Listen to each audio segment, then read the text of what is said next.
Igbo ndị ọma ga-adịrị mma. Ana m ekene onye ọbụla. Ana m asị ka ụbọchị taa mara onye ọbụla mma. Aha m brother Paul Chigbo. Biko ụmụnne m, enwere ihe onyonyo m fụ ụfọdụ ụmụnne anyị ma igoro ọnụ nnenechi anya bụ ife. Nke bụ eziokwu na ọ dị m mwute. Nsị na mma abịakwa ka m bịa nye ndụmọdụ ihe nyere ndị ntorobịa anyị aka. Maka ọ bụrụ na mmiri na ọ na nta na ọ gbasị kwụọ ya tupu o ruo n'onu. Ọ na-abụ ajọ mmọnwụ chọọ ịgba n'obodo agwa ndị nne na nna onye ọ na-akpọrọ nwa ya. Afụrụ m ndị ntorobịa anyị ka ha na-aga n'ụzọ mmadụ ịtọ yi blak enwe ike nwechakwa ndị ọzọ. Amụrụ m ife ha zube ebe ha na-aga afụ ndị ozi ọma a na-akwụsị ha na-anarụ ha maikrofon were ajụgasị ha ajụjụ, eme ha interrupt, eme ha interrogation, enye ha confrontation. Ọ bịa wute m. Ife o ji wee wute m bụ ọkwụnụ fụrụ ọkụ. Ife ọkụ na-ele ele ọ na-enwe multiple colors, ọ na-enwe green, ọ na-enwe yellow, ọ na-enwe red, and that color combination na dị very attractive. Ọ na-ama mma n'anya, mana nke bụ eziokwu na mmadụ tinye aka, the result ama dị palatable to that person.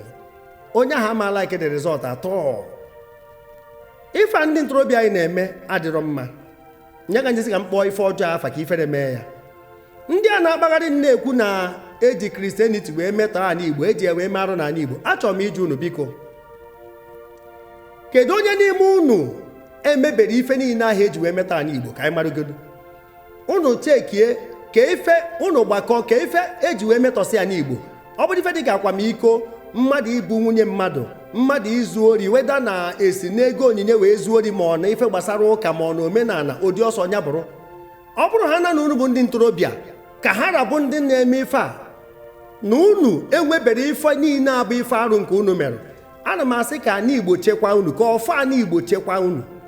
Mana ọ bụrụ na enwego nke unu meghe, unu wee na-akpagharị na-ekwu na na-emeta ana Igbo na ndị ụka na-emeta ana Igbo, uche unu dịkwa ya o. Maka ọ bụrụ na iso ogo mee ihe arụ ndị a, ajụjụ m chọrọ ịjụ gị bụ kedu onye kụziri gị ya? Ọ fada ka ọ pastọ ka ọ prọfet ka evangelist, onye kụziri gị ya? Nke ahụ i mere eme, maka ama m na ọtụtụ n'ime unu enyochaba unu, ụfọdụ nwere ike unu akwafu unu ọbara, unu ezugo ori, unu emego ife dị iche iche, dị ma stọbọn, unu ekwere edebe isi n'ala, unu ewere ife isi bakabaka wee pụta. Ọ bụrụ na unu emebere ihe arụ ndị a eji meta ana Igbo, pụtanụ ka anyị mara ka aka unu si wee dị ọcha.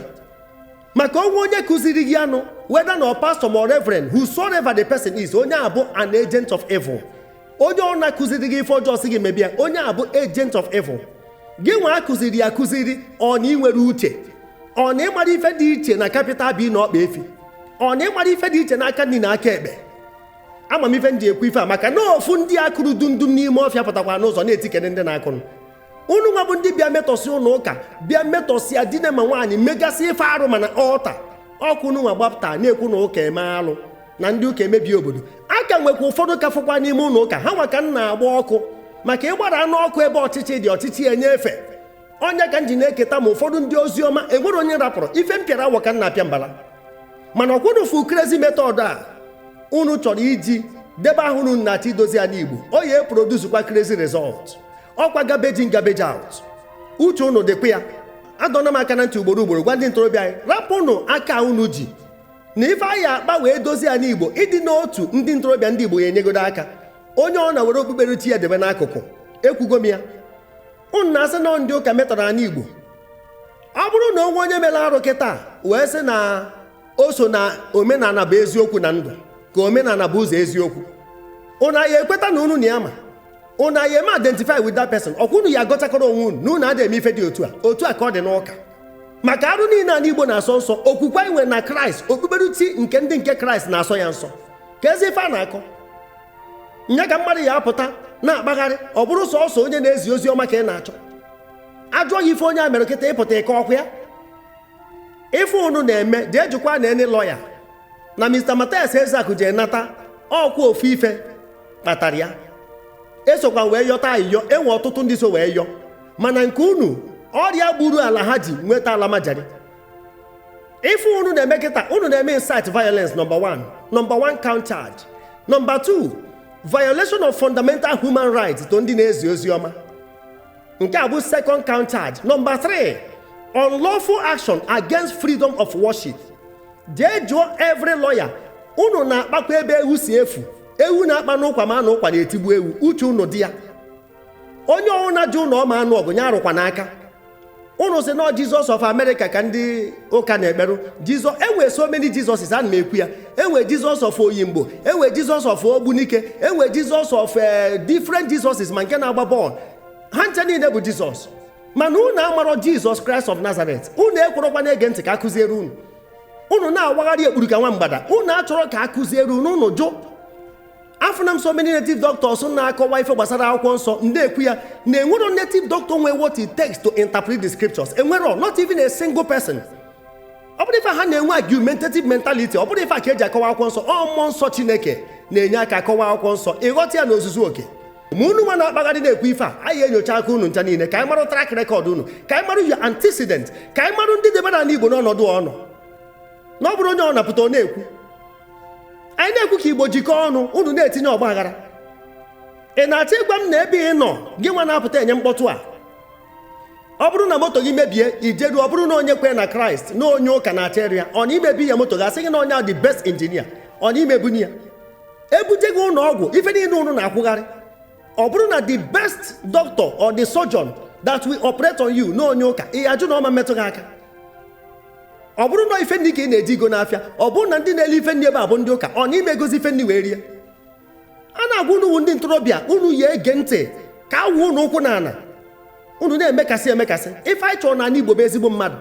Anyị achọrọ ịma nke onye na-eme, ịbụ onye omenala, ịbụ onye ụka. Ekwuona m ugboro ugboro, uche unu dị ya. You can blame somebody for your past but not your future. Your future is entrusted unto your care. Unu na-akpagharị na-enye mkpọtụ enwere isi na ọdụ. Ọnwụ ụmụnne anyị nke pụtara ụbọchị sit at home na-achụgasị ndị agadi nwaanyị na-elegasị ife nri, wee na-ajụ ha biko, ọkwa ya eme na sit at home a meti ya mma, ọ na-ama erizi nri, unu nwa na-achụ ndị agadi nwaanyị a, ọkwụrụ ya eri nri. Ọ bụrụ na unu afụrụ ebe unu gota nri unu ri, unu aya ebukwu ọnụ maka na anọ sit at home. Ka anyị ghara eme n'ife mebiga ya oke o. Ka anyị ghara eme n'ife mebiga ya oke. Ife abụ 2024 years Jesus Christ ji wee debe ụka wee kwuo na anyị enwe ata na ọka. Na-enwe ndị bụ hoodlums, na-enwe ndị bụ dens, na-enwe ndị ji unu ka mere dens of rubber, na-enwe ndị bụ intruders, na-enwe wolves in sheep clothing. 2024 years ka o kwuru ya, ka efu na-amachagharị. Onye ka ndị si ọnwụ na-akọrọ ndị ụka, na-akọrọ ndị ụkọchukwu, onye ọbụla bụ onye ozi ọma. Ana m enye ha ncha niile mgbaziri maka onwere onye karịrị nkụzi, ma mụnwa na-ekwu ekwu maka ọ m na-ekwu, mụnwa na-egekwu ntị. Ana m agbaziri ha, anyị adị efe mmadụ, ọ Chukwu ka anyị na-efe. Maka ndị na-ebu Bible na-efe mmadụ, na-efe pastor, na-efe prophet, na-efe evangelist, whosoever. Mistake is part of life. Ọnya bụ mistake ka anyị na-agbaziri. Ọ bụrụ unu nwa si n'ụka wee pụta, unu mebicha ụka na-akwụgharịzi ka prodigal sons and daughters, ụmụ Osaka. Mfukwu some elders nọ among you, ana m afụkwu ha ka prodigal mothers and fathers. Ndị nne na nna Osaka. Ife nke ajọgbu onwe ya ụmụnne m, kama ọ na-aba akụzicha nkụzi mgbe ụfọdụ, odoge anyị na-enwe ndị isi ha kpọrọ nkụ na onwere ife na-abalị ya. Maka egwuje nnukwu ana n'ụlọ akwụkwọ, enwe onye ya agba first, nwe onye ya agba 50, ofu onye ya ebunata klaasị n'isi, mmadụ ncha ma agba first. Kama ife ojiji ya otu a n'ala Igbo bụ na itibọrịbọ karịa ndị ma akwụkwọ, ọ na-adị enye ndị nkụzi nsogbu. Ọnya ka unu fọrọ ife a ji wee na-eme. Biko onye amara akwụkwọ ya ji ebiri na school road ka anyị mara nke anyị na-arịa. Christianity abịago tupu e wee nụọ agha. Ọ karịgo ọgụ ahụ ịtọ ọ bịalụ. Ndị nne na nna anyị jikọọ ọnụ, ma ndị na-eji ụka ma ndị omenala. They fought their common enemies. They fought the battle before them. E wee nụcha agha, Igbo niile wee jikọọ ọnụ. Enwere ife dị ka akọrọ omenala, akọrọ ụka. Ha ncha niile ma onwe ha. Nye ka apụta kịta unu na-akpagharị, na-amarụ ndị Igbo ibu unu ụkwụ n'ala. Ife onye bụ Baịbụl emegharị ụkwụ n'ala. Ị na-eme akpụ obi ebe onye bụ Baịbụl nọ. Mana onye ugwu mịa mma, ofu aboki kịta na polisi akpụkwụ mịa mma kịta, ọsọ aba onye ọrụ ụkwụ, ma ọ bụrụ na n'ala Igbo ebe a. Ọ ike ka n'ụlọ. Na our parents bend down. Ma ndị ụka ma ndị omenala nọ ya wee zụchaa ụmụ, biere onwe ha good life, bie in peace and harmony. Zụchasịa ụmụ, ma ezinụlọ enwere ndị ụka na omenala, ha ncha niile bikọrọ ọnụ. Ha wee zụpụtasịa doctors, zụpụtasịa lawyers, zụpụtasịa engineers, zụpụtasịa footballers. Train ha nwa bụ ndị nne na nna ya nwere tertiary educational experiences. Most of them ejọ university, mana ha ji ego granọt, ego onugbu. Ụfọdụ ndị nna anyị na-atụ aja, ụfọdụ bụ ọrụ ugbo, ewere ya zụpụtacha ndị ọdịka mmadụ. ndị nke mechaa tụtụ ime mụta mụ na unu tata ha nwee ife a na-akpọ moral rectitude, enwe godly homes inculcated in their children, our parents now, moral etiquette that enable them enjoy the spiritual organigram. Mana tata a na-ekwu ụmụazị ajụ, jee bọyị ụfọdụ n'ime unu ajụ, jee mụọ aka ọrụ ụfọdụ ajụ, jee gwa na akwụkwọ otu abụ n'ezi, eru na akwụkwọ emewe otu nzuzo. Unu na prefer shortcuts to normal routes. Ebe a ka unu ga-enweta progress in life. Onye ka eji wee nwezie so yahoo pastors, yahoo dibias, yahoo boys, yahoo teachers, everything yahoo. Onye nwadebere anyị n'ọnọdụ anyị nọ. Oge ahụ mmadụ onye dị in charge, ndị ọdịka mmadụ nọ na helm of the affairs. Mana tata prodigal sons and daughters eju n'ebe niile, ma ndị si window ma ndị si azụ ụlọ wee nwabata. Unu na-eti let's go back to our root. Our root ọ bụrụ boy na maid ka ọtụtụ mmadụ ji wee bụrụ oke mmadụ tata. Boy na maid maka ọnwa fee nna o buru isi nka, onye fee eze ruo ya aka. Unu jụ boy bụ the highest university ndị Igbo nwere. Mụnwa na-akpọ ya Igbo varsity, the highest university. Ọgaranya niile dị ikem ha ncha niile nwe onye ha gbara boy, onye ha nọ n'okpuru ya. Onye ka nji wee kwuo na the most insulting tribe enwere among the youth, no Igbo youth. Ndị youth anyị kacha akparị mmadụ na mba ụwa niile. Isi na-asị gbagha ya, jee na social media fụ ha, jee na meeting ụmụnna, jee n'ime afịa. Unu na-akwụ ọtọ ekene eze. Agwago Mr. Mathias Ezeakụ bidoro ife unu na-eme. Afụkụ m ebe o posturu ya na-ajụ ụlọ ike, uche unu dịkwa ya. Onye chọrọ ime ọrịa dịrị enwe ya jekwa jụọ atani fụnyere ya ọkụ n'anya, uche unu dị ya. Maka oge o bidoro ife a, ọ na-eji egwu mmemme program na redio 2015 na-ekwu sọsọ maka ndị amụma ụgha, fake pastors. Onye bụ nkata izizi mụ na ya kpara, nsị anya jisi ike. He added his voice, mana m wee bido gị ya early 2000. Mgbe m ji wee nụọ ya nsị anya jisi ike, ọ nọkọtazi okopụ na chair. Onye ka m ji wee gwa ya mgbe ahụ o bidoro ọfọ, si ya na ọ bụ na ị nweta onwe gị na gị nweta onwe gị na saịkị ya, gịnị mechaa mee? Ọkwa aka na abụ mechaa ghọọ ya otu aka, apụtakwa na-agbakasị ọnụ. Unu mana ọgụ egboro egbu ada anụchi ya anụcha.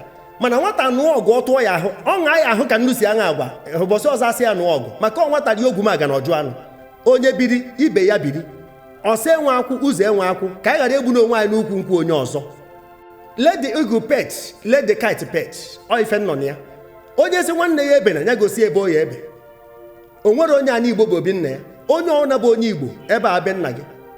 Uche unu dịkwa ya. A sị ka m nwere ife anya ndụmọdụ. Zisa na ihe onyonyo a, aha m brother Paul Chigbo.